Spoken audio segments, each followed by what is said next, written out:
Welcome back to the first afternoon session. I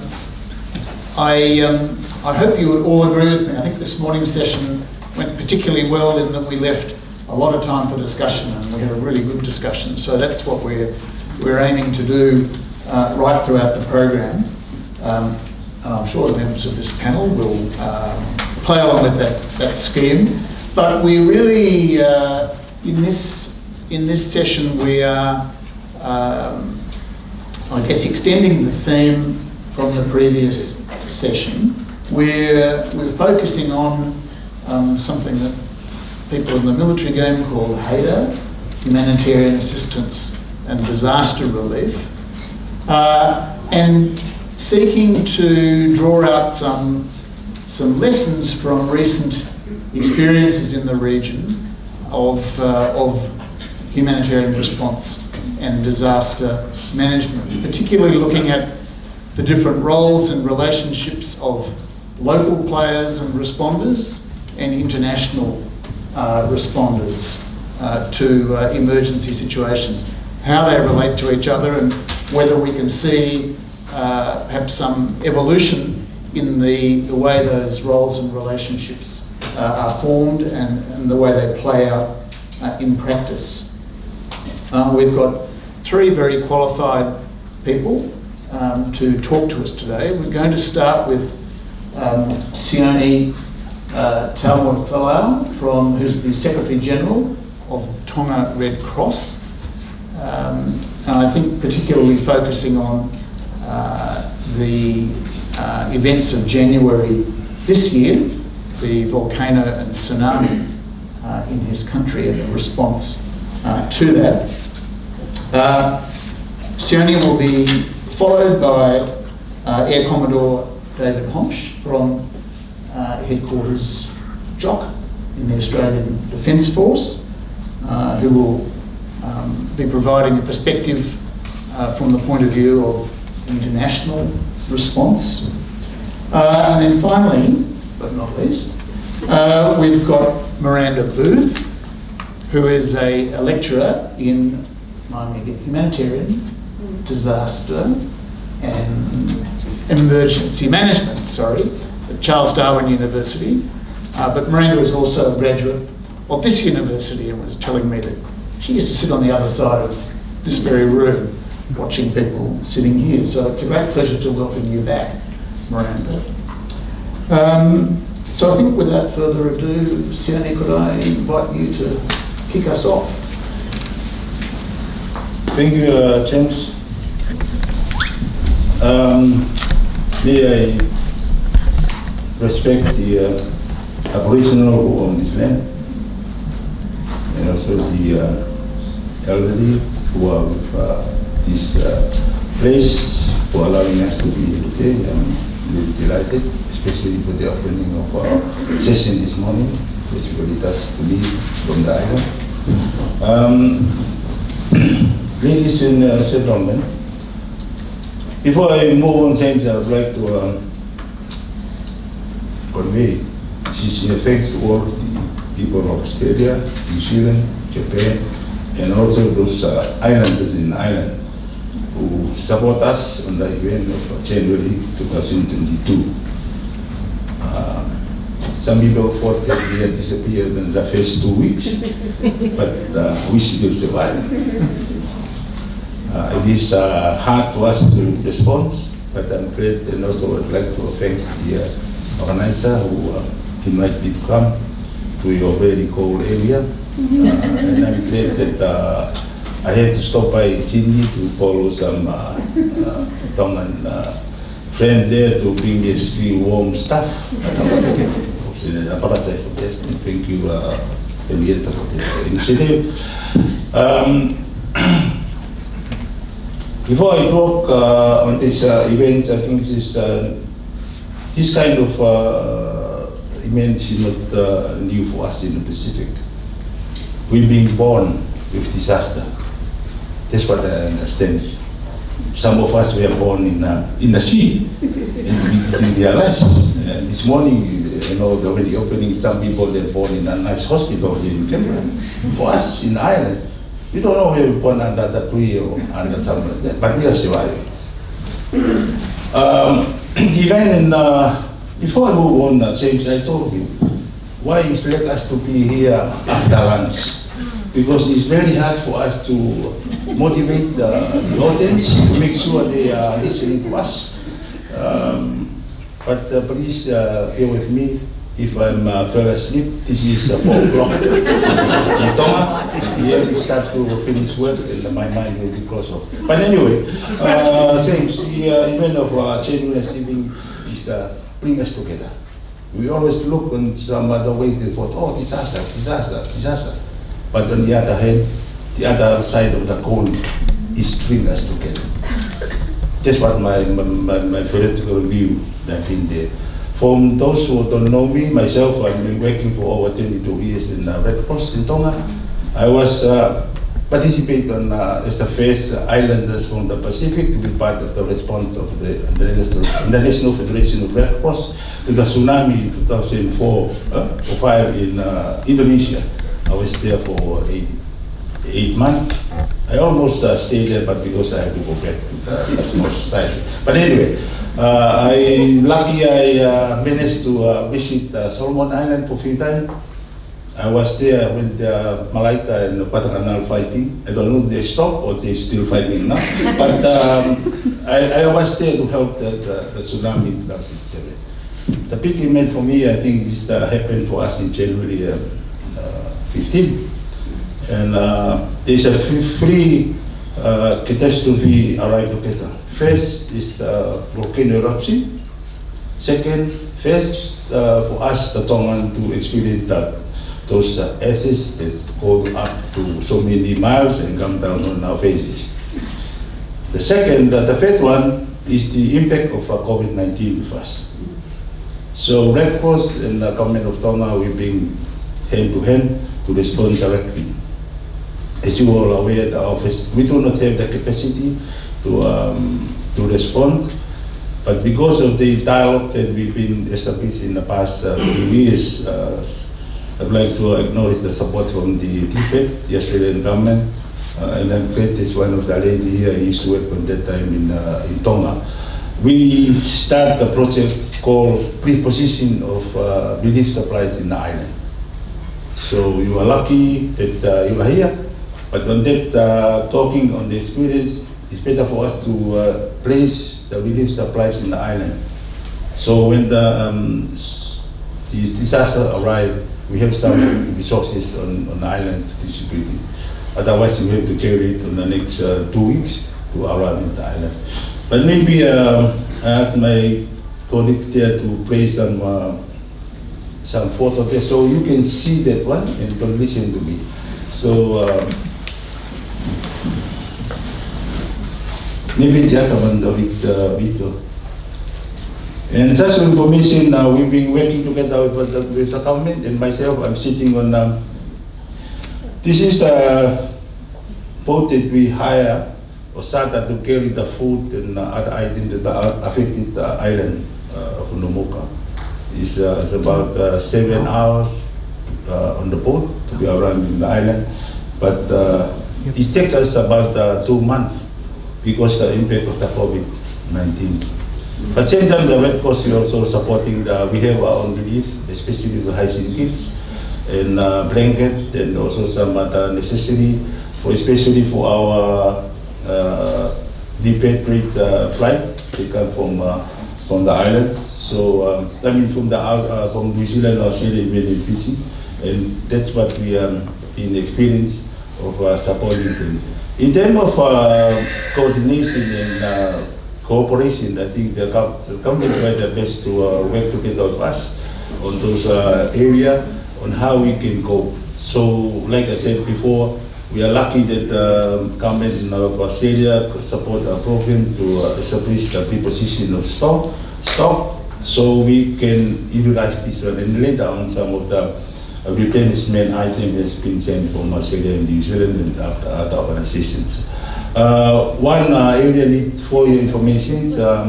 Nuku'alofa is the main capital. It might be easy to access the boat and the plane. Unfortunately, those affected islands There's no, I call it free no. No, no, no. No wolf, no water, no boat. So this is the way how we did it. All of our volunteers and our staff, they are working together. This is how we deliver this one of the most affected area. We call it Nomuka. At the back of the you see there's a really little lake. That's where the water resources. It was filled up with rubbish after the tsunami. And currently the Red Cross, maybe tomorrow or weekend, we complete the cleaning up of that lake. But that's where we are. One of the, this is happened during the COVID-19. So you can see this really hard for the community to come and help because of the taboo or the restriction that otherwise we spread the COVID in the islands. So it is vital to understand and cope with that one. Same thing happened on the Navy ship from Australia. When they arrived, this is the island they come and clean up. Even though they park in deep sea, and then they send all of their equipment. I saw it look like the equipment they used to run through in the sea and then automatically they drive through.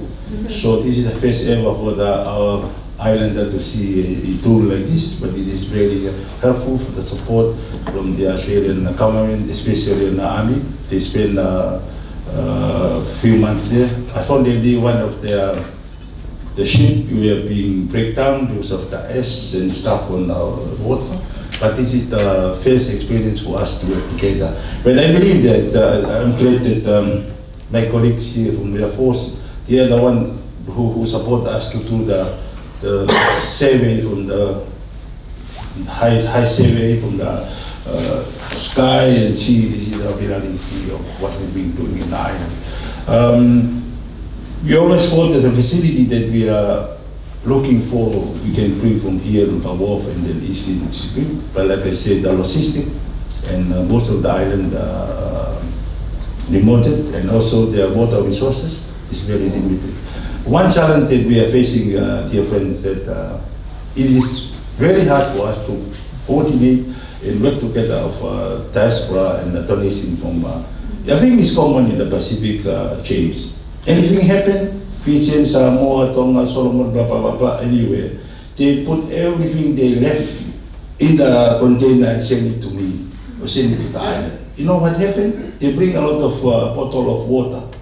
And this is one of the challenges that the Navy ship, they have to collect all of the empty bottle of water and bring it back here for recycling. But this is a kind of thing that I think is important for coordination and cooperation. And I would like to request your support. If you'd like to donate or help us in the island, please call us first. Before time, well, say the right word. All those are not necessarily items to come to Tonga or any part of the Pacific. And I hope that coordination in this kind of discussion, I'm not really, yes, of course we are talking about security. Security in where we are is not really where we are looking for this discussion here, but we are looking about the local security and safety of the children, because you can see they lost everything. There's no light. Sometimes they haven't received any tent. During the night it's dark. So we try our best to have some solar to make the light for the children and also the women for the safety on that issue. Apart from there, there's a lot of issue between us and the government on how we have to may I off record, maybe the involvement of politics on responding is also impact on how we respond properly to the community. Because as you all are aware, when the politics in, they will look for their own sake and forget about the most vulnerable community. And I hope that we discuss in the coming days we have to look on that angle and make sure that we are targeting those who are very affected on that event. But this is the way how we work together, even though we have some relief supplies and a little bit capacity by the government on when we respond. But the huge impact of us is donation from overseas. I don't know, we haven't seen maybe some of the quarter of those donations to come to our wharf, sitting there in the rain and sun for a couple of months and hardly distributed. But this is a kind of this coordination and cooperation in future need to be sorted out, and it should be a place to put the identity before we do the distribution. In terms of change, I have to talk about 2 hours or so allow me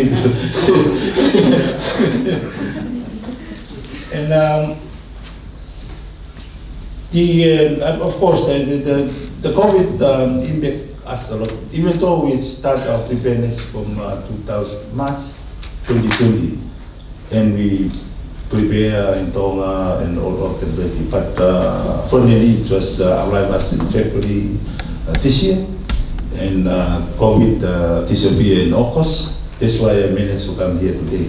But the impact of COVID here, we from Red Cross perspective, we contribute a lot to not only repatriation flight, but we also provided, like I said before, some of the necessity items for those who came from overseas.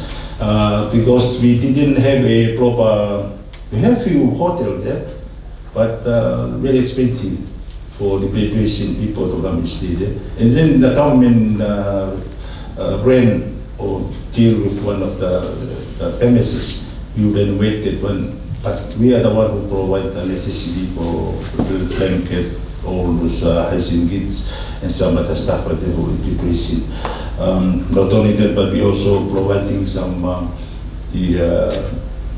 transportation from the airport, and also we lucky enough that the Japanese government give us a bus that have a hydraulic machinery in the back, they can carry the wheelchair, and this is the kind of stuff that need to be in place in terms of emergency. We always fought on something else, but maybe it's good to see in to the context of that the islands when we fought to respond and working together.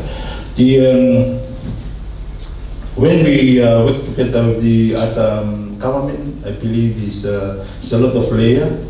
The High Commissioner of Australia, for example, is have his own voice and connection. It always comes through on foreign affairs, and then sometimes the minister there. But also they come together. I'm also sitting on a committee who are look after the whole response to the COVID-19 and also the emergency. There's a lot of partnership in working and need to be have not really MOU, but maybe understanding between the embassy or ambassador or what you call it, High Commission in the island, to make sure that we are on the same place. And they are the one who really support us on emergency, the High Commission. When we request for this guy here to come with a very nice aeroplane and have some survey, so it comes through on that. Without them, you can communicate with Australia. So, but this is how we are working, and I believe there's a lot of positive feedback with their coordination and support on that level. And I believe that's why I think it was, we have a lot of warship who arrived from Australia, New Zealand, and China, and America, and maybe Fiji. Fiji have a small one, but they contribute some food to come to Tonga. But in terms of coordination, the international call, as you all are aware, that we also, Tonga Red Cross is part of the International Federation of Red Cross. We always work together, and we can. The federation will come to Tonga and have to work together with us. They can't work by themselves. So this is the system and the way how we work. We always, and I'm glad to to acknowledge some of the, especially for the donor from here and who are else, they're always listening to us first before they contribute. And I believe this is a way forward because of different contexts that we always have. Sometimes it's very hard for what we call it palang, the white people. Sorry to say that. We call it palang. So they always fought on that way, but when they arrive at home, it's totally different. Those things that do it here 1 minute, we can do it in Tonga maybe 2 months. But this is the reality that we are doing the planning. We always talk on the phone, maybe Zoom or from some other activity to be done. Please bear in mind with our capacity and our system and where we are, our location also. And also, we always talk about your weather here. It's cold. But when you come to Tonga, it's windy. You can't go from the island on a canoe or go from that one to the other side without make sure that you have to listen to the weather forecast. So, but this is the reality is happening on the island. Not only that, but our resources there is very limited. See that where we go on a ferry like this, it's a commercial when we started, but there's no wharf. But at the moment, I believe the government they try their best to have a bigger parts so they can deliver the work on that area. In terms of recovery, I think I hear before I come, they already start to reconstruct those houses who lost in the tsunami in the island that is sold. They already received the building material. They're targeting to be completed by 27th of December. So the families should be getting to the new houses. But I hope it will be accomplished at the time, but it will be depending also on the weather too. All this funding is also coming from the government, and part of it is coming from the donors like Australia and New Zealand. But the support that has been coming through from the different parts of the world is really supporting our most vulnerable community in Tonga after the, if we talk about the challenge, it's heaps of challenge, but we have to look on also another positive, on how positive on this event, even though after the cutting of our fiber for 2 weeks or 3 weeks, and now we still have a disconnect to the island. There's no connection, but only in Alpha. So it's a lot of area there for consideration of have some extra or have some other way of any other means to communicate if we lost all what you have in the island. And as you all are aware, communication is very important. No communication, we can't be here. But this is the reality been happening in Tonga. James, I think I talked too much.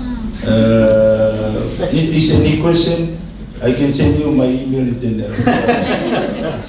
But I think this lady there put some house. The first house that we built in the island, it was between Tonga Red Cross and TC South. They support us to build the first complete house in Nomuka, and it was belong to one of the disability. We always put some criteria that disability is also, and also elderly. This is the way how they put everything on the post. When you have to carry the cement posts from the island, from the main island, it's very heavy, and we use those posts there. And but we finally have some. We complete those dwelling on end of September. So those 2 families, they already get into the new house, and I hope it won't be fly away on the next cycle. So this is what we are looking for. And then even though they have a building code approved, but we don't know whether this one will be. But anyway, the family they getting in, and but this is where we are on the island. We have to manually lift it from the boat to the beach and then carry from there. Hardly any vehicle in the island, but this is the reality. How isolation of those areas that are affected by the tsunami. I think I better close my mouth and then give it some time to this young man here. And if anything can be raised, I'll be happy to respond if I can. Thank you, Stephen. Thank you. There was a lot in what you said, a lot of themes, and there will be a lot of questions, I'm sure. But I think we'll go through our three presenters, and then we'll come back to question time. So, David, if I could turn to you. Firstly, thank you, Sione, for referring to me as a young man. That's great. And I also want to I just need the pocket money. provide my thanks to Joanne and Henrietta in particular for organising this. And it's so pleasing to see that people have come from such distances, by several from Japan. Thank you, as well as Japanese counterparts, visitors from the US, but also so many people representing the Southwest Pacific community, which is terrific to see. Tali Fifia, I hope I have that correct in Tongan language for welcome. I'm very pleased to be able to talk today. I did have a speech. I think I've thrown that out of the door in the order of time. I'll try and tread a little bit more dangerously and just touch in three particular areas for defence. Firstly, about my role in planning for contingencies, both domestic and regional responses.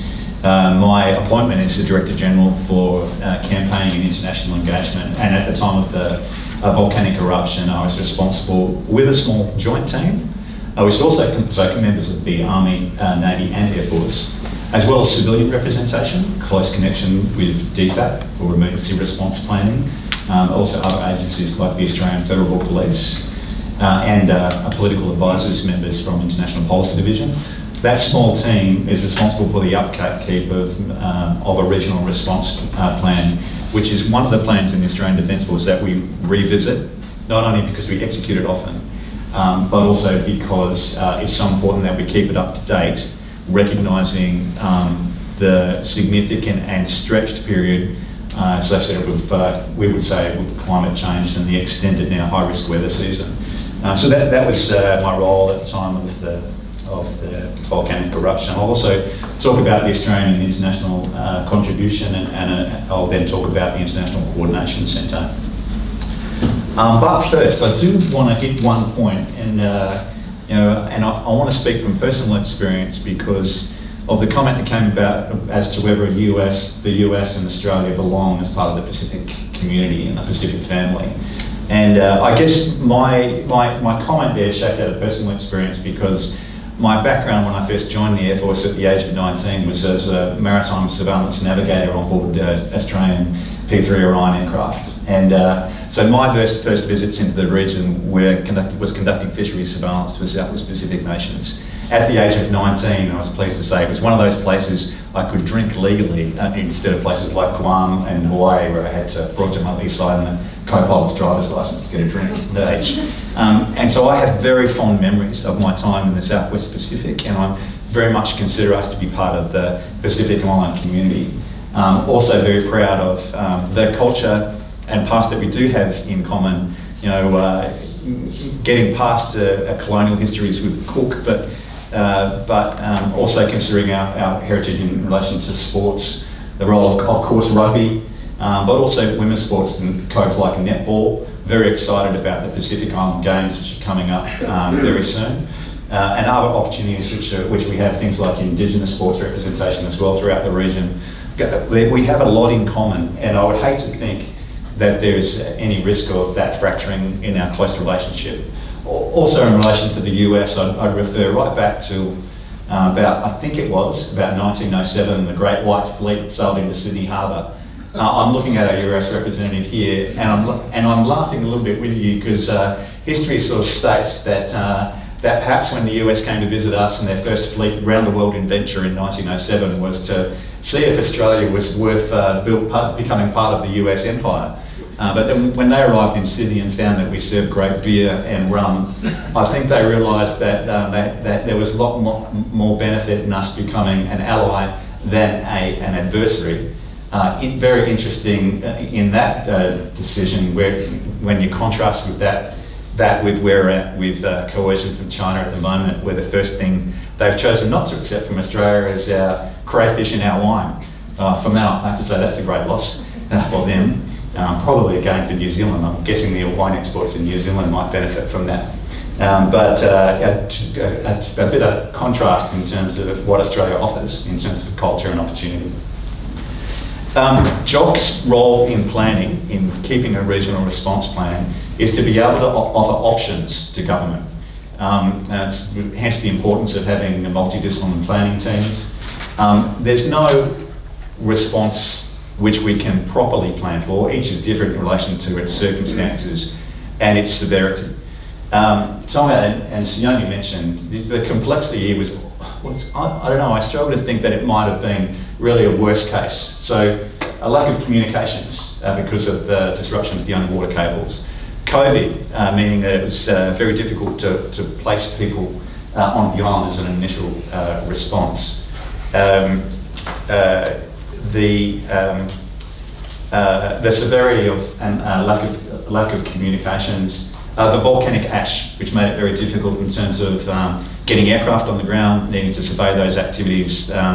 The small nature of the airfields, meaning there could only be a limited number of movements per day. The volcanic ash risk, which meant that you needed to fly in daylight hours to be able to see and navigate around that. And we did lose some periods due to contamination of ash into jet engines, which limited flights at some stages. And the time and response was great in washing and clearing the runway and the aprons initially to allow for that first response. So in relation to options, that's what the Australian Defence Force generally offers to government and to other government departments initially. Typically, you do see the first response being that of our air response for reconnaissance and surveillance in order to assess damage and to make sure that our follow-on forces are correct. And that's certainly what happened in this case, with the first flights being on the ground in Tonga within 48 hours, having participated in a range of reconnaissance activities and runway clearance activities, and then follow-on forces. The ships sailing within 5 days from Australia, and a major capital ship in our LHD. I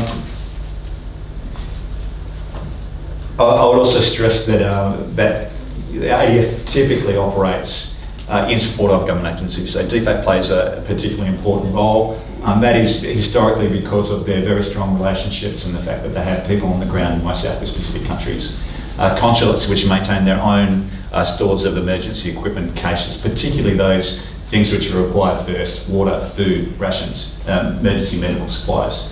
Those things which are already in place. And then our flights, typically where we can get into countries and airports open, being able to first focus on those immediate requirements, but then follow-on forces be able to focus on some tailored contributions. So if I talk very briefly about some of those tailored contributions, what we saw in consultation with people on the ground, the Solomon government was requests for specific equipment, things like aluminium boats for inter-island transport. Outboard motors were able to be transported, water tanks, water purification equipment, and from some of our other participating militaries, diving teams to be able to undertake clearance activities, medical support, and those sorts of things which are able to be negotiated through specialist requests from the Tongan government. Australia, in this case as well, I think has benefited from many years of preparation, particularly with our Pacific countries. So those in the audience would recognise the importance of activities, for example, sponsored by the French Armed Forces of New Caledonia. Equator, which happens every 2 years and is a command post activity to rehearse for regional response in the region, involving many Southwest Pacific countries, and next year we hope for the first time Indonesia. Quad Sud, which is the actual field training exercise that happens in New Caledonia. We rehearse this so that we can become good at it, and it actually is reinforcement to the role of multilateral coordination as opposed to unilateral coordination. So talking briefly about that, the Australian and international military contribution involved 8 countries, including Tonga. It involved the embarkation of forces from Fiji and France on board our LHD. It involved naval warships from Japan, LST, fitted with CH-47 Chinook aircraft, which is very important for the operation. It involved first responders, for example, from the US. One of the first on scene was a US Coast Guard cutter, which really assisted in terms of immediate communication and the immediate commencement of surveying activity. New Zealand, of course, with participation of warships and divers and engineers, and the Australian contribution, which was initially the Adelaide and then replaced by the Canberra, but also supported by an auxiliary ship and a range of surveillance capabilities from our P8 surveillance platforms, as well as C-130 and C-17 and C-130 for sustainment flights. Japan fielded 2 C-130 Hercules aircraft, which were able to fly into the country from Australia, recognising the difficulty in emergency situations like this to be able to take fuel on the ground. So needing to be able to stage from third countries to be able to support the activity.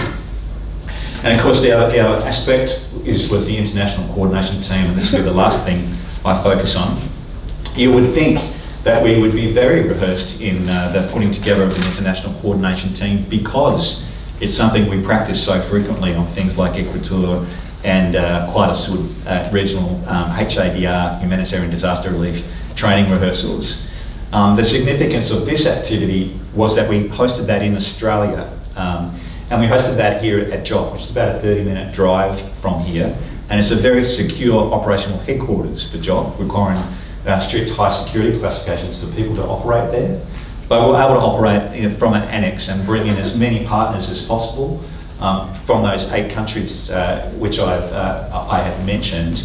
But also it was a hub to be able to correspond with many other government departments and from other countries who may not have participated through a military response or an on-ground response, but were facilitating support in other ways, for example, financial assistance from India. Australia and New Zealand were countries that were able to potentially purchase materials and contribute through that international coordination centre to deposit those stores efficiently in country. The roles of the International Coordination Centre, it enabled that coordination because of limited access to ports for port transfer of humanitarian disaster relief equipment, the use of military over-the-beach transport, things like the CH-47s operating from our LHT and Japanese LST, rotary aircraft operating from New Zealand warships and the US Coast Guard cutter, and sustainment flights, which are only able to spend very limited amount of time on the ground and needed to be able to recover in daylight without taking fuel in Tonga. And so that coordination was vital to be able to deliver a maximum amount of humanitarian assistance in a very short space of time. So the type of support we're talking about there through those countries, just those countries, and the coordination undertaken by the ICC in Australia was 500 tonnes of humanitarian disaster relief equipment in a very short amount of time, coordinating the efforts of 16 major vessels and 33 sustainment flights through that International Coordination Centre. Now that is, of course, is a very different contrast to China, who thankfully was also able to provide a humanitarian disaster relief response. But because that was done unilaterally, it did result in an element of competition for peer-side support and for access to tarmacs and for flight scheduling.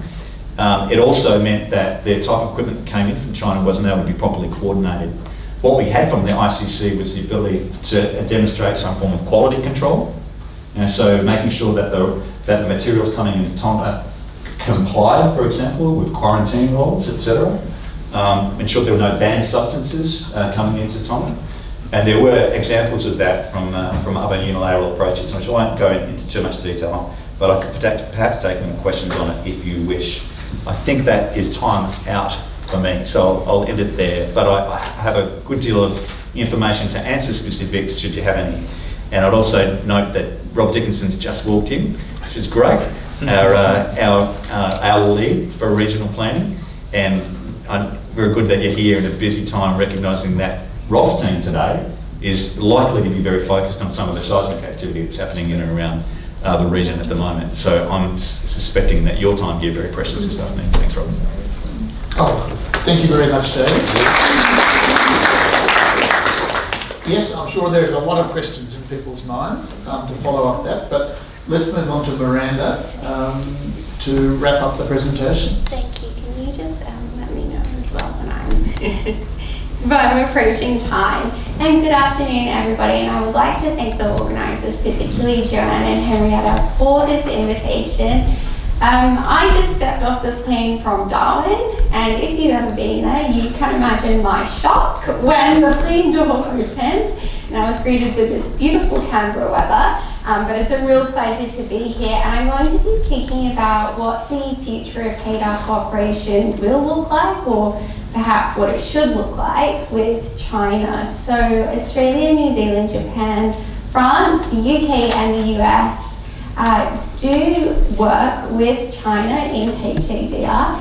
In the future, they will need to, I'm going to say that again, Australia, New Zealand, Japan, France, the US and the UK do work with China in HADR, but they work with China in ways that are cooperative, complex and at times competitive.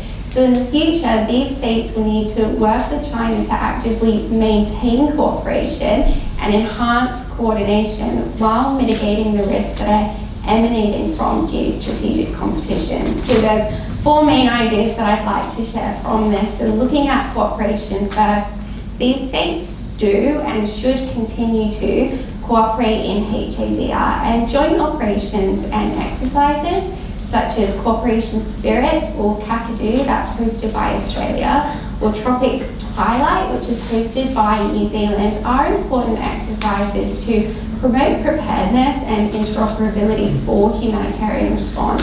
And in the future, cooperation could extend to areas such as medical assistance, and this could promote and encourage shared responsibility, and this could also promote more effective humanitarian response.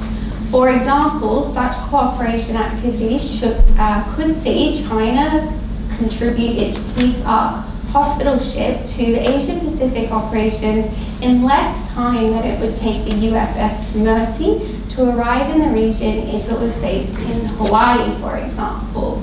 In the future, civil, military and police exercises will remain important mechanisms to ease geopolitical competition and promote regional peace and stability. And these exercises, importantly, will continue to remain viable even if strategic competition were to deepen and prevent military-to-military HADR exchanges or the military involvement from all of these states. But it is important to note that HADR cooperation between these states is complex. And as we saw in the 2022 response to the Tongan volcanic eruption and tsunami, this complexity partly derives from China's preference to only coordinate bilaterally with the host government. Complexity also derives from uncertainty about which arrangements, if any, serve to coordinate the involvement of states such as Japan, the US and the UK with Australia, New Zealand and France. And a lack of a regional coordination mechanism and miscommunication does risk effective humanitarian response. And we saw this in response to Cyclone Harold in 2020, when an RAAF flight was unable to land and unload its humanitarian supplies because a charter flight from China was late to arrive and was unloading its humanitarian cargo. Finally, it's important to note that HADR cooperation between these states currently is competitive. And immediate examples of this include China's decision not to participate in a Japanese-led HADR component of RIMPAC in 2014, and also the suspension of HADR exercises between the US and China as strategic competition between these states has deepened. But competition also influences how these states interpret and respond to regional and bilateral agreements and initiatives that include disaster management components. For example, Australia characterised China's Economic and Security Pact, or the proposed agreement with Pacific Island states, which included a disaster management component, as a direct threat to its role as the region's security partner of choice.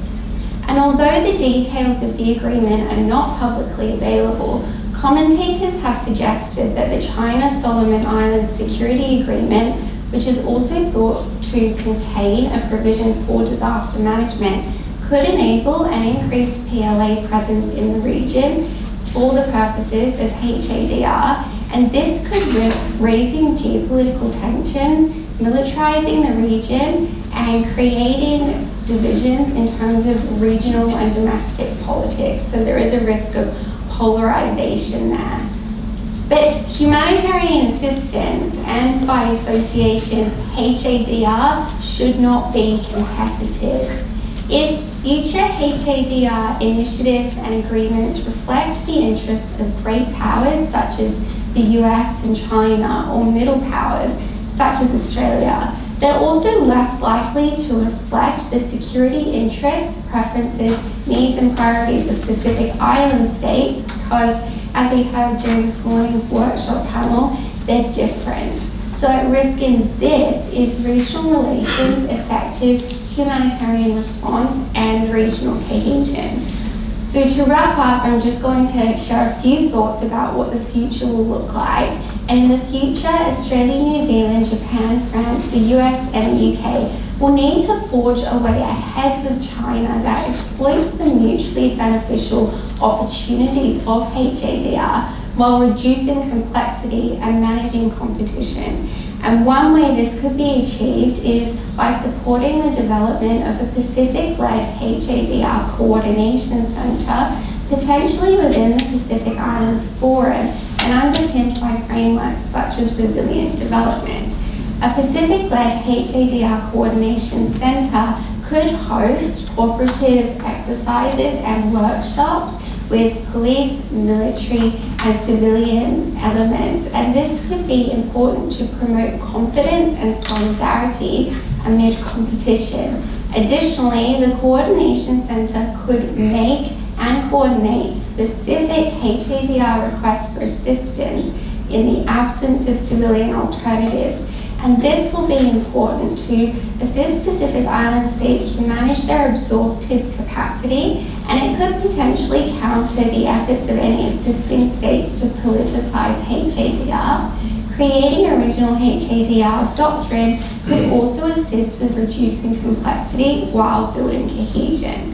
A Pacific-led HADR coordination centre within the Pacific Islands Forum could work to protect the political independence of Pacific Island states and advance their interests and diverse needs and requirements, while also providing an avenue for these states to cooperatively work together with China to advance the interests and needs of the region and address regional security challenges.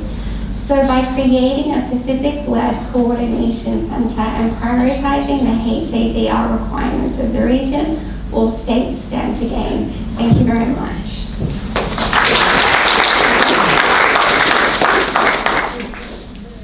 Thanks very much to all three of our speakers.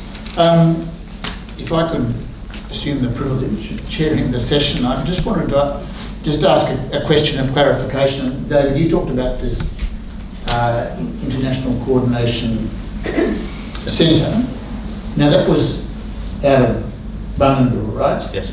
So I guess the question is, what was happening on the ground in time? How was coordination working in Tonga itself, and who was in charge? I'll answer that first if you like, and it's interested from Zoe's perspective from the Red Cross. You do it all. Mentioning the perfect storm again, it was very interesting that when the volcanic eruption occurred, the Australian High Commissioner was conducting a handover and takeover and wasn't actually present in the country. The senior or the most experienced Australian representative to coordinate from an Australian government perspective was actually a maritime surveillance advisor, a naval lieutenant commander who did a very good job throughout the emergency. Because of the absence of communications, the lack of the underground cable, the reliance on satellite communications, the military link for communications was very, very important. And so that particular lieutenant commander found herself overwhelmed in terms of her need to authorise the activities of foreign governments with the government of Tonga. But through the established military communications, Bungendore was able to facilitate daily synchronisation meetings with hundreds of dial-ins from around the world. From a coordination perspective, from a rear command, we were able to provide a single point of entry for the Tongan government and for on-ground local support providers in order to be able to dictate tailored requirements for emergency response from international partners and communicate that very effectively through military communications back to Bungendore, where we could spread that through the globe through our reliable communications links. So it did actually provide a really constructive model to have a rear-based international coordination centre. It didn't, we would not dispute the absolute importance of having that local advice for local needs and requirements. You know, initially it's all about survival, food, water, medicine, shelter. But over time, it requires specialist needs, and they were able to be communicated and then properly synchronised and prioritised from an international coordination perspective with the total resources available to us, the number of flights that could land per day, the number of ships that could transport materials, to ensure that was prioritised and then to be able to be delivered either airborne across the beach for a rotary lift or seaborne from our LHDs, our landing craft. And then the local aid delivery agencies able to take over there for distribution. Again, important, I think, because of the development of trust, the fact that we have for so many years operated together with those communities in rehearsals and in previous disasters. The International Red Cross, I won't steal Simoni's thunder, but it also allowed an open tap with the larger, much larger Indo-Pacific, US Indo-Pacific Command CIMIC elements, civil military cooperation elements, which have a division devoted to relationships with other government departments and non-government aid donors to be able to tap their resources to bring more resources to the disaster. But Sione, is there more from you? Thank you, David, for dedicating the thing with me. But I think in our case that this is how important that the existence of the embassy or High Commission in the island. Because we always work, I think so many years that we have Australian High Commission in Tonga. And that's how vital is it, because not only the president, but also they have their own communication, like you said, David. When we cut off from the other part of the world, that's the only, the High Commissioner, they're the only one who have access to what, like to Australia and stuff, but they usually have their own. The rest of us, we've been waiting for after 3 weeks. So in terms of the assistance, like the High Commission, whatever the government need is coming from the committee for emergency management committee that myself I'm sitting on. We discuss all of the requirements, then we have to approach either the Foreign Affairs to dialogue also with the High Commission. And I'm fully advised, David, for your support. But this is the reality in the islands that, from my perspective, I think it's important to have the existence of the embassy or High Commission in the island. That's the time that we really need to have. I hope add on. Thank you. I'd just like to add to that, though, that I guess one of the learning experiences for us is getting the right mix between forward elements and rear elements. Again, when I started, I said that it's all about providing options. It's not a surprise that during a disaster like this, there will be difficulty with communications from the disaster scene. And so it is important that there are options available to bring communications and command and control into the environment as soon as possible. One of the great advantages we had here is the advent of improved capabilities that come with amphibious vessels like the LST from Japan, like the LHD from Australia, because they can actually mount and organically support command and control without having to rely on disaster zone life support, which is very, very important. So it was really good to see that model of being able to provide forward command and control as a light footprint, supported by a much heavier international coordination element in the rear. It's something, I think, an important lesson that came out of this discussion. Okay, let's go to questions. So we've got one up the back, and then Sharon, if that's you behind the mask. Yes. Good afternoon, Sasha Duff-Bachman, University of Canberra. Thank you very much. Really enjoyed it, eye-opening, and a lot of discussion points I really enjoyed. In a different life, I was a CIMIC officer and took part in a couple of NATO operations. When I went into academia, that is when I went then to Ghana and did my UNCM course, which is undertaken under OCHA. So my question is, this UNCM ought basically as a framework, is that something what is being here for basically applied? Is it with the partners which you mentioned, but obviously NATO partners like France, they're already doing it, the United States is doing it. So is that something what is also basically on the books? And the second thing is just a question quickly.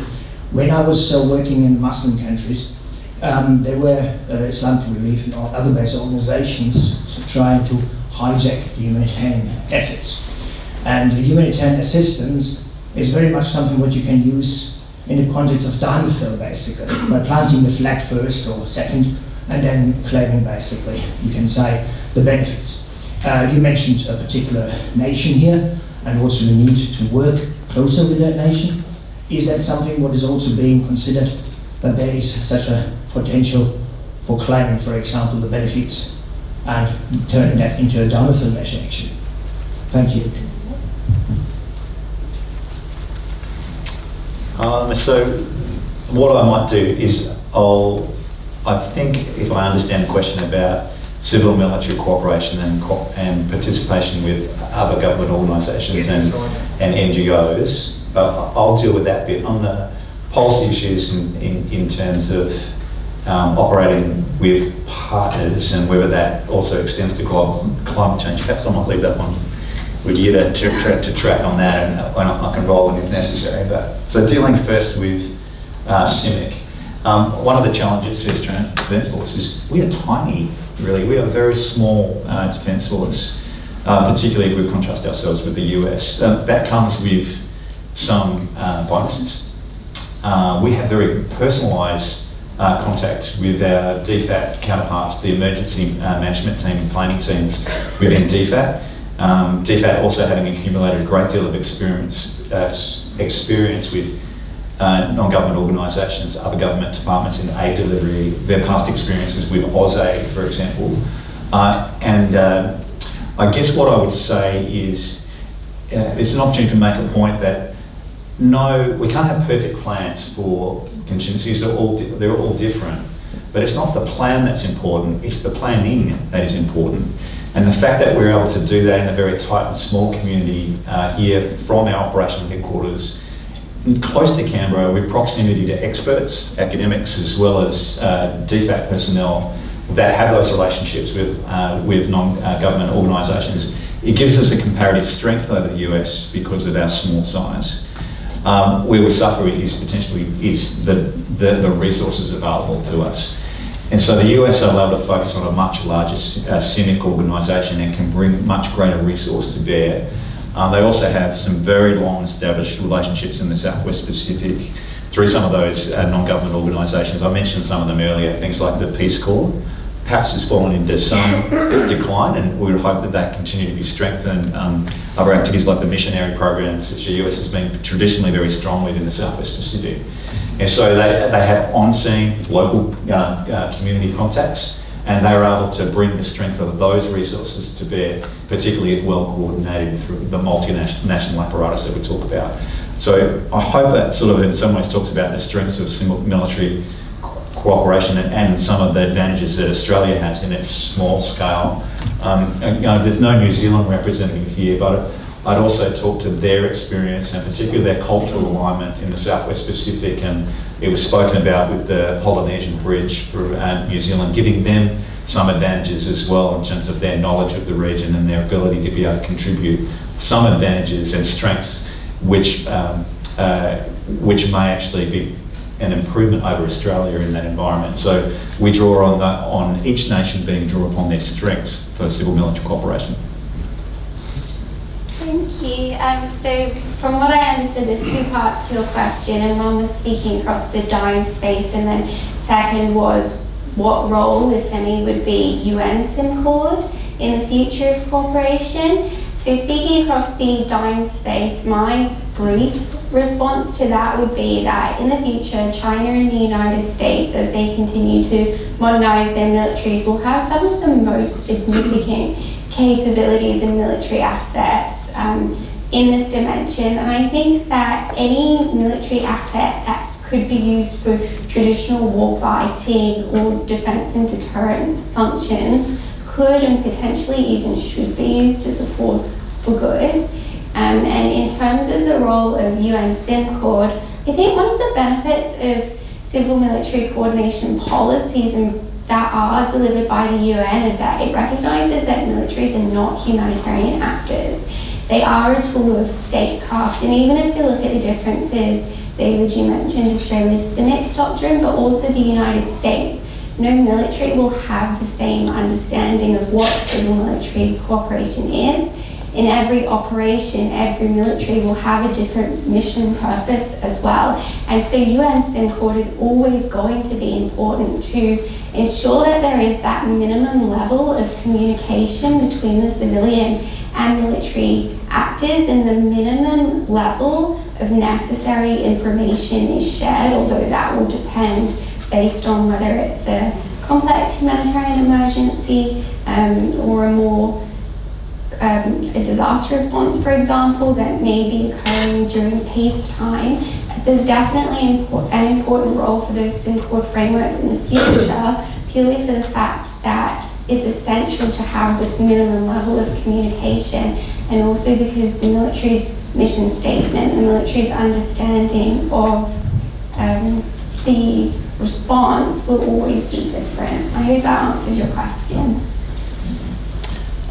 Just as we go to you, Sharon, I neglected to mention that we're operating according to the Newton-Kane doctrine in this Q&A session, which is if you have two questions, pick your favourite one. Okay? One question each. Okay, so thank you. It's really got a couple of my feminist civilian thoughts percolating, but I'll save that for tomorrow. Miranda, you mentioned a Pacific-led HADR Centre in the Pacific Islands Forum. I'm curious to have your further reflection on how this may differ from the Black Rock Centre in Fiji, which is being promoted as a regional security and humanitarian ops centre, including more recently by Pacific ministers on disaster risk reduction, and where there's already been a 100 million Australian dollars investment. Do we really need more investment in this way? I think that's a really great observation, and thank you for sharing that, and also feel free to add your thoughts to that as well. Definitely, if there was a Pacific-led coordination centre within the Pacific Islands Forum, I would envision it working alongside Fiji's BlackRock integrated centre. And the way that I would envision that happening is joint hosting of exercises and workshops and operations, for example, and existing operations as well. For example, some of the operations like Tonga Assist, I believe is the name, that came out of the South Pacific Defence Ministers meeting. But the way that I would envision that the HADR Coordination Centre being situated within the Pacific Islands Forum would be different is that, and these are just initial thoughts as well, is that it would be Pacific-led and Pacific-owned as well, and its role would be dependent on what Pacific Island states would envision for this, rather than one country, for example, or a number of countries together. So I do think there is complementary roles for them there. I also think that the Centre would have an important role in the future in hosting new exercises that could involve all states that potentially couldn't necessarily be delivered or supported through Fiji's BlackRock Integrated Peacekeeping Camp alone. So it could potentially, within the Pacific Islands Forum, stand as a more independent centre, but we would have to see. Yeah, I guess the one point I would really wish to make is, again, it's about providing options and also providing resilience. So one problem we have in the Southwest Pacific is that sometimes multiple countries can be affected by a single disaster, particularly when it comes to things like earthquakes and tsunamis, for example, or even cyclones that can travel across the region and bring disaster to multiple countries. So we need to have options to be able to support an international coordination centre in the region, but we also we need to have multiple options so that we don't put all of our eggs in the one basket. So that is very important, but I absolutely agree with you in terms of the Pacific Island Forum, Pacific Island countries determining the right locations for humanitarian disaster relief training, and so that we can build the right facilities for that. BlackRock certainly provides that as an option. There are other countries where that could also that could also be developed to be able to bring that training in and make sure that we have, built on the back of that training, we also have the expertise and the communications to be able to operate in a national coordination centre in the future. So there's great opportunity, and the Australian Defence Force certainly would welcome the opportunity to be involved in that space, as we always have been in relation to military training skills and experience, and mobile training teams being able to participate alongside our traditional training partners in the region. I think we're going to the High Commissioner next. Thank you very much for your comments this afternoon.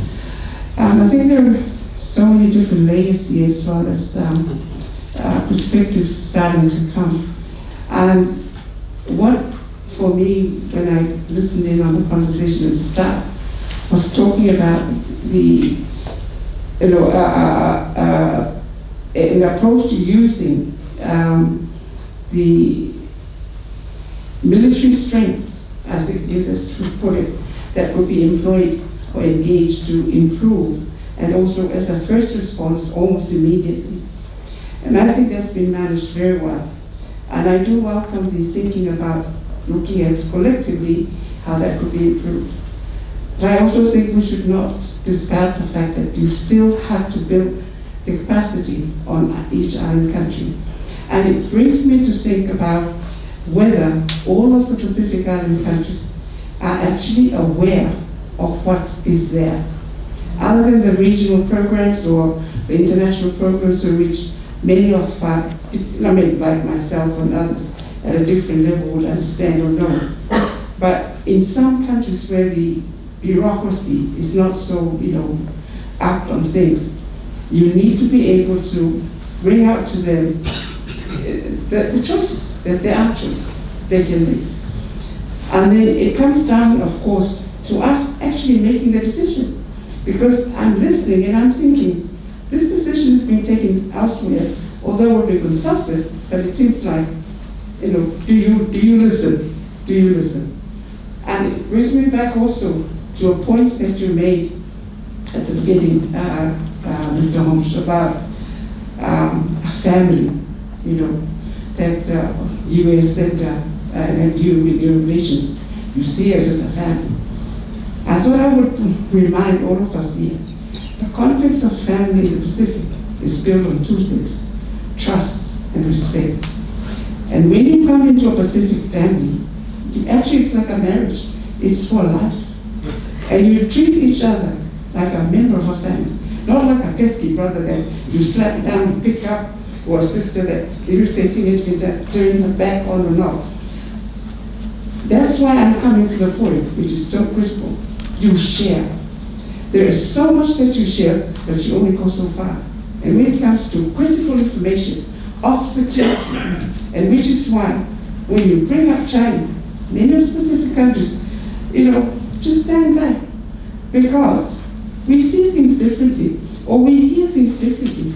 But if there are things that seriously are a security threat to the Pacific family, and that's Australia, the US, or whoever else, and the rest of us, and whoever else is in the Pacific, let us hear, let us know. So coming back then to this particular forum as well, topic this afternoon, I'm also listening to what you can actually supply almost immediately. And I think after so many disasters that Australia, New Zealand, Japan, whoever else has actually helped us with, by now you would have had not just knowledge and understanding, but actually a list of those items that are actually of an emergency kind that you would be needing, whether it's generators, whether it's tents, whatever. On the other hand, the island countries also need by now to know what their needs are and draw up a list.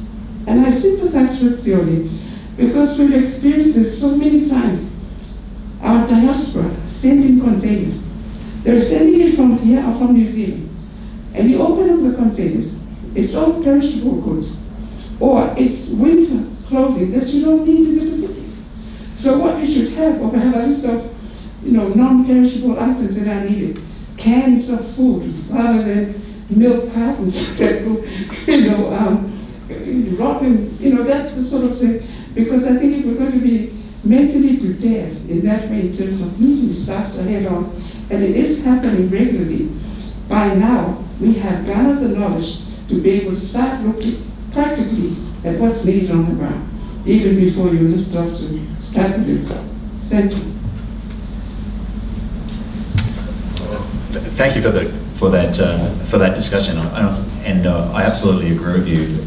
And we do actually take the opportunity to review our caches, not only our equipment and supplies that are kept in country, our consulates, but also each year as we step into the high-risk weather season, we evaluate what types of supplies and equipment we will preload versus that equipment which we will wait and load in the last minute. So we do seek to learn from each one of these experiences to make sure that we can get better at that. I think we are making great strides there. We also have better capability now with things like the least Pacific support vessel, the ADF, the Australian Defence Vessel Reliant, which is leased for 300 days to operate in the Pacific and has the ability to take on board containers of cached equipment. Again, we'll need to make very smart judgment in what we have preloaded in that vessel for it to potentially provide a first response. So we are actually that's a considerable stride and improvement in terms of Australian capability and what we can offer as a first response in the region. Thanks. I'll have to cut you off there because we've got a long line of questions. So up the back, yep. Thank you. My name is Joe Williams. I'm from the industry. And I think this morning we talked about the COVID, how that exposed or brought about the security aspect of the peripheral security. And then we talked about the human aspect of it, which is the labor security, where we're moving from one region to the other and the lack of it and so on. I'm keen to understand and hear from the panel in terms of what it is from a defense and deterrence perspective from the cyber security that's offered to the Pacific nations. I guess that will come to me. It is an area where we do already have a degree of cooperation, particularly in defensive cyber training. So it is an area which I think is accelerating in Pacific Island desire for support and the ability to respond, particularly countries like the US and Australia, where we can contribute to cyber defence. So there is, I can assure you, there is cooperation in that space. Thank you. You're going to Tess and then to you, Peter. Thank you, James. I'm going to vary the Newton Kane doctrine to say that if you don't have a favourite question, you're allowed to make 2 very brief comments. it's in beta mode at the moment. One comment, and I'm going to caution people about correct use of the term first response. If you've got on a boat or an aeroplane in Australia and flown to Tonga or Solomon Islands, you are not a first responder, because the first response has been done by Sione's volunteers and the teachers and the church people and the people that have cleared the water, put water on the airport so you can get your plane on the ground. So I think it's really important that we maintain that as a very clear principle of what happens in the region, because it's really important that that doesn't stop happening. Yep.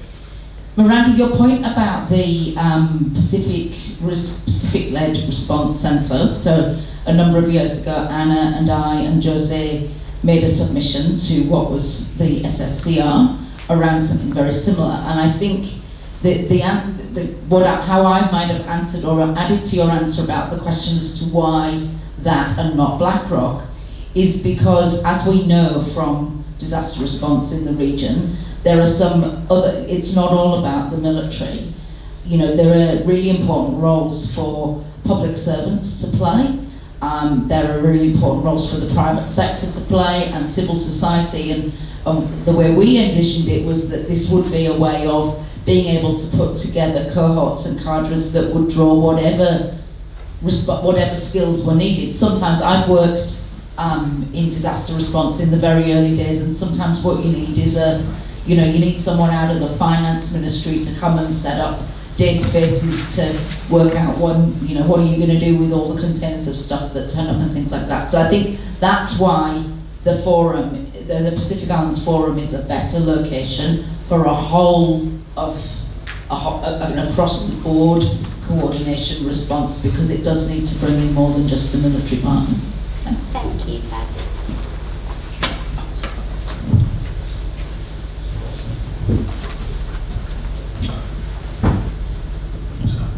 Sorry, Peter Fell from the Asia Foundation. Just a quick question. I was wondering what role, if any, did Tongan military, including maritime assets, the patrol boats, and more broadly the regional Pacific Maritime Security Program assets played in the relief effort? Firstly, Tonga was able to ensure that there was a Tongan Her Majesty's Armed Forces liaison officer present in the International Coordination Centre, so that facilitated ease of communication. Also, they were involved in, if you will, the ability to undertake initial in-country response as well. Very important in terms of, as just mentioned, making sure that that the airfields and ports are operational to be able to support follow-on operations. Interestingly, the Deputy Chief of the Tongan military was here in Australia last week. He was able for the first time to thank members out at headquarters JOC, and he spoke of the difficulty from COVID of being able to meet on a wharf for the first time and have to stand 1.5 meters, 2 meters apart without shaking hands in masks to thank us for the support. Aid delivery was basically delivered to peers, put in a quarantine area with contactless transfer, and then left to be quarantined for a short period until deemed safe to be able to be distributed by Tongan local aid and military forces. What about the regional program and assets? I guess a challenge which is worth talking about. So we'd actually mount Fijian and French personnel on board the HMAS Adelaide. That created at least some difficulty diplomatically, because Australia had to ensure that we had the right third country approvals, not only for our own Australian military ingress and participation, but also for other foreign military personnel. So it created some challenges, and we learned some lessons in order to be able to do that more quickly and effectively through the right diplomatic notes and exchanges. So they were obviously able to provide support. We had to quarantine members who contracted COVID on board our warships to ensure that the pandemic was controlled and there was no risk of of antigen affecting island personnel in Tonga. We think we were quite successful in that. There was no transfer of COVID, we believe, from the Australian Defence Force coordinated relief effort. There was some contraction of COVID on the island during the emergency, but we believe that came in through other sources. But that was another complicating factor. Can I just ask a follow-up to you, Sione, just in terms of, did you have a strong sense that the Tongan military forces were part of this, that they were engaged, that they were playing a role, and your government in general? Thank you, James. I think I'd like to make it clear here. In terms of our His Armed Forces, it's not like our CO7. They are the one who are helping a lot in Tonga on any emergency. And in terms of the support from the Australian government, especially for the new petrol boat and the renewal, I think it's vital for us. If you talk about the security, we can't manage to secure our sea with the fishing illegally on that one because of the, if no, better equipment like we have from New Zealand, from Australia for so many years ago. And now as I understand, we have a better equipment now, bigger boat, it might be can they do better. But in terms of the army, I think they're the one who responds immediately to any requirement on any emergency. That's from my side. Hey, thanks for correcting me too. I said Her Majesty's Armed Forces, you said His Majesty's. I slip of the tongue through. Anna, did you? Yes, thanks. Hopefully that answers that one. Thank you very much to the panelists. This question for Sione. In your view, what are some of the key lessons that partners should be heeding as a consequence of the response to Tonga, to the eruption and to the tsunami? What are some of the key lessons that you think partners should learn from that?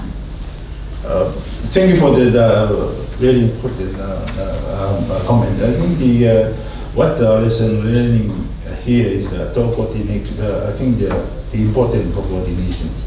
And after the event, so many contributions come from other countries, and not only that, but the sequence of leadership around in Tonga, and need to be to be organized properly.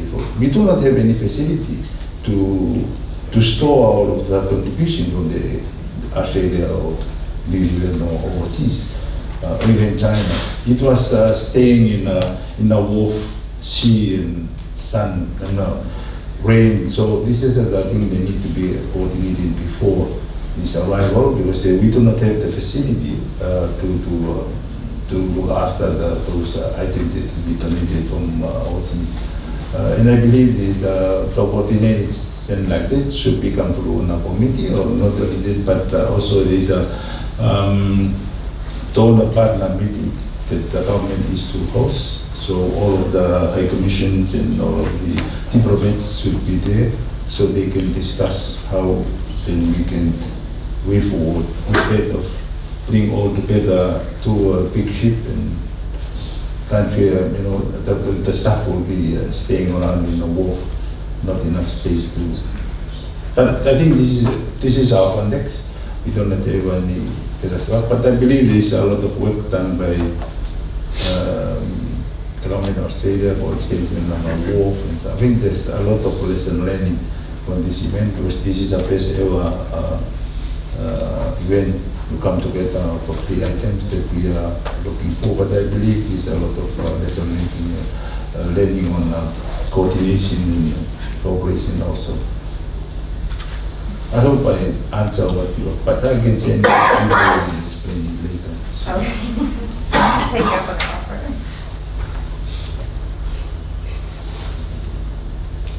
Do I see any hands in the air? Or yes, I do. So, Henrietta. I'm interested that you were talking about the coordination that occurred, and I guess previously in HADR responses we've seen FRANS or the Pacific Quad being the groupings that we've used. And I guess you were talking about embarking Fiji on this, and I wondered if that changed how you might approach exercises in the future, who you might include or what you might actually exercise because of that? I think that relationship traditionally has been quite strong, but potentially because as long as I can remember, we've been cooperating with those regional partners, including Fiji, French Armed Forces in New Caledonia, New Zealand, US Coast Guard in particular, in a range of exercises and security surveillance operations, including long-ranging fisheries surveillance operations through the Fisheries Forum agencies as well. So I think that relationship is traditionally quite strong and only becoming even stronger.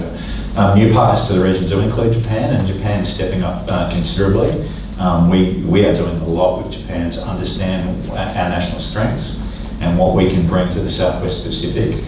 Japan has great capacity for things like military training, mobile training teams that can actually visit and participate in the region, provided it's well standardised and doesn't conflict in the lessons that we teach between various nations. So we're focused in that area. Another, I guess, new entry and a new welcome partner is the UK.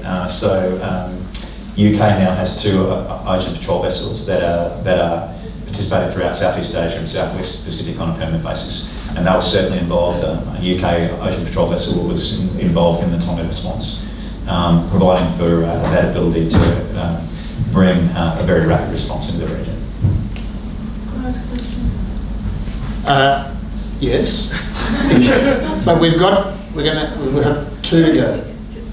I'm curious, Commander, why you have Indonesia now as a partner? Yeah, look, I think it's fantastic. They're a strong partner. We've been participating for a long time in terms of our bilateral training opportunities, but there is a new opportunity here for Indonesia and willingness from Indonesia to undertake more activities on a multilateral level. And so I think it's quite exciting that Indonesia will now become a participant in things like Exercise Quiet Sud, which is our humanitarian disaster relief exercise run from New Caledonia. They have been invited in the past. They do have limitations in terms of the resources and what it costs them to participate in international activities, but they are certainly very keen under their current government and military to be more involved in multilateral activities. And I certainly think, it's my belief that we are much stronger as a collective when we deliver humanitarian disaster relief than individually.